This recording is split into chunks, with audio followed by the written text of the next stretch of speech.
cabista qaxwo ama shaah quraacda ka hor. Haddii aynu nahay Soomaali, waxaa inoo caado ah inaan cabno shaah ama qaxwo quraacda ka hor. Fadlan intaanu mawduuc u guda gelin, page-ka noo share gareey, follow-na noo saar. Waana mahadsantahay. Cilmi baaris cusub oo ay samaysay xarunta nafaqada jimicsiga dheefshiidka ee Jaamacadda Bath ayaa lagu sheegay in cabista koob qaxwo ah ama shaah ka hor quraacda ay kaalin ka qaadato isku dheelitirka sonkorta ku jirta dhiigga aadanaha.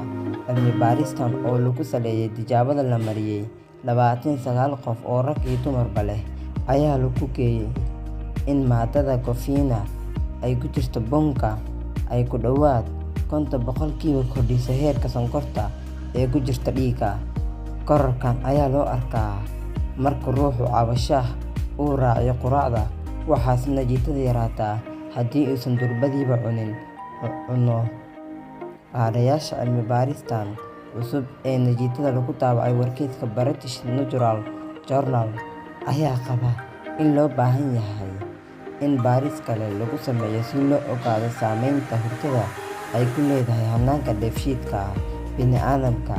Inkastoo shaahu leeyahay faa'iidooyin badan sida inuu kabo xaydka kana dhigo jir ahaan mid firfircoon, haddana dhakhaatiirta qaar ayaa ka diga saameyn taban ee uu leeyahay, sida inuu kordhin karo khatarta inuu ruuxu ku dhaco wadne xanuun. Waana mahadsantahay haddaa inta nala soo gaartay. Page-ka like saar, follow-na saar, noona share gareey. Waana mahadsantihiin dhammaan.